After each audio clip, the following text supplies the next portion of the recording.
A gente fala agora de empreendedorismo. Um levantamento revelou que 620 municípios brasileiros já abrigam operações digitais com faturamento líquido superior a R$ 1 milhão.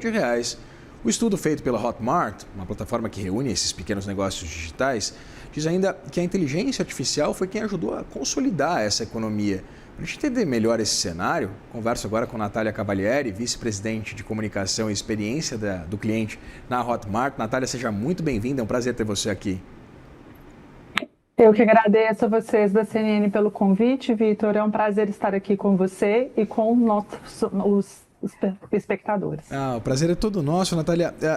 Um dado bastante relevante, 620 municípios com esse faturamento líquido acima de R$ 1 milhão. Eu queria entender exatamente o recorte temporal desse dado, principalmente pautando nesse incremento, baseando-se nessas novas tecnologias de inteligência artificial. Dá para a gente considerar que a IA ela já é uma tecnologia que está bastante solidificada, já bastante presente nos negócios aqui no Brasil?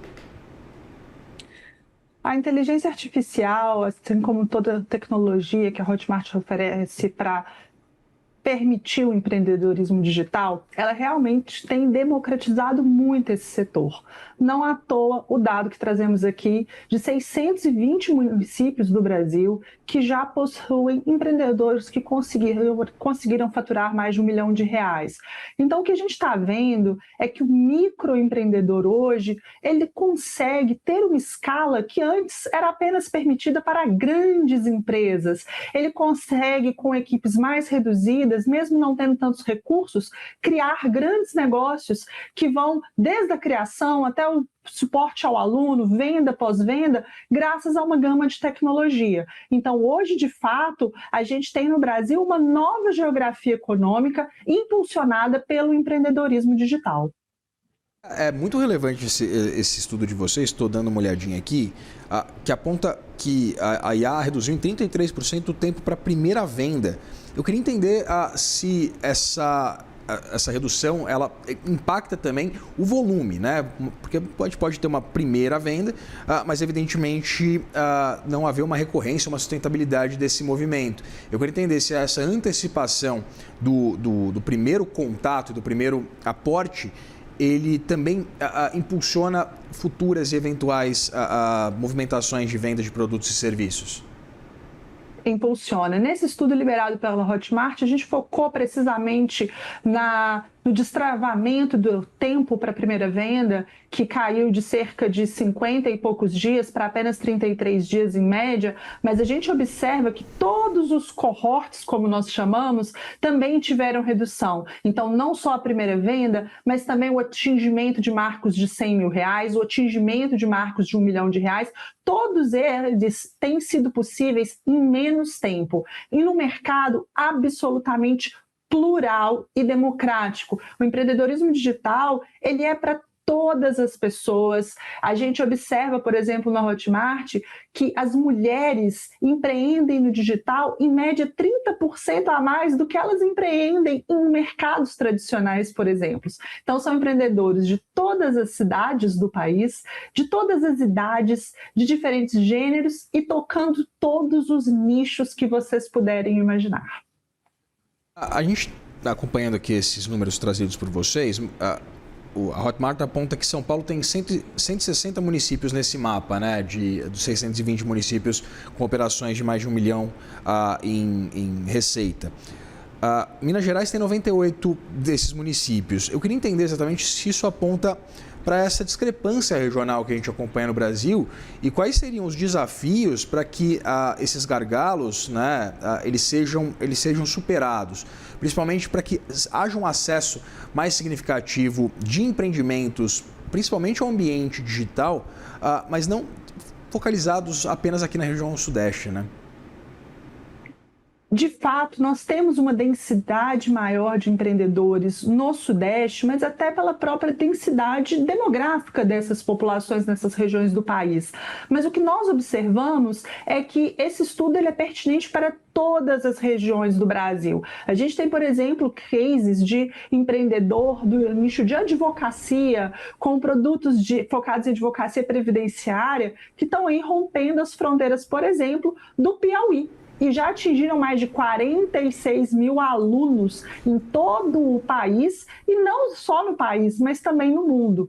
Hoje, 1 em cada 3 empreendedores da Hotmart fazem vendas internacionais. O que a gente observa que são os principais motores dessa indústria, é claro, são o conhecimento, mas a própria penetração da tecnologia, do acesso à internet, do acesso a smartphones, do tempo de conexão em redes sociais, e isso tem sido cada vez mais presente em todas as regiões brasileiras. O Brasil, nos últimos 10 anos, nós saímos de uma penetração, por exemplo, de smartphone de 70% para quase 90%. A gente saiu de uma população com acesso à internet de cerca de 50% para mais de 87%. Então, esses são os principais motores que permitem que as pessoas possam empreender digitalmente de qualquer canto do país. Natália, é muito relevante esse ponto que você traz dessa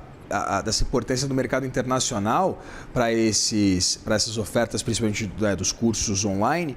Eu queria entender que segmentos eles são mais procurados, que tipo de produto, né, de serviço, que tipo de curso ele é oferecido majoritariamente?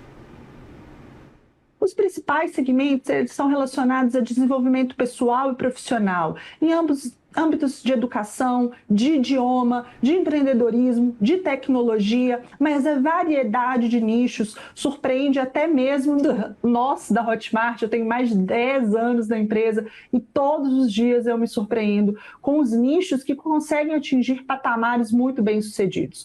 Por exemplo, nós temos o caso de também um município de 6 mil habitantes com um empreendedor que conseguiu chegar ao marco de mais de 5 mil alunos, é o caso do Jorge Kodama, e o nicho dele é leilão de imóveis. Ele ensina pessoas a empreender, a fazer compras em leilões de imóveis e já atingiu esse marco aí de um negócio ultrapassando o faturamento de R$1 milhão. E ele começou no município de Exaporã, em São Paulo, o que é uma cidade, se não me engano, com cerca de 6 mil habitantes. Então, essa variedade de nichos, ela é algo muito impactante na Hotmart. Que interessante isso, Natália. Eu queria entender se a língua, né, o português, ele não seria uma barreira relevante para atingir também, para acessar mercados internacionais?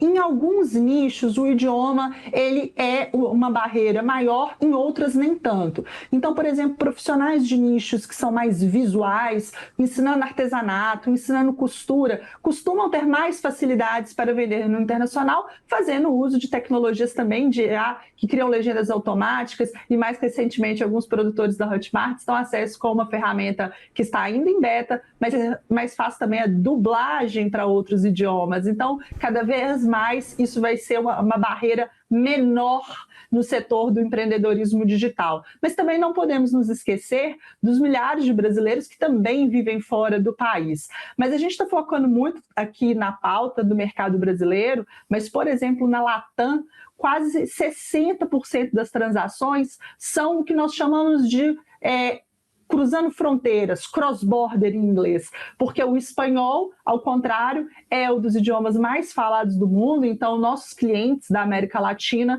eles têm uma facilidade enorme para fazer vendas internacionais, dentro, é claro, de uma plataforma que permita isso para eles e tenha os meios de pagamento adequados para isso. Natália, a gente tem acompanhado uma série de iniciativas de produtores de conteúdo, e conteúdo aqui eu coloco numa gama mais ampla, principalmente utilizando a inteligência artificial, desde e-books até, evidentemente, videozinhos, historinhas e cursos também.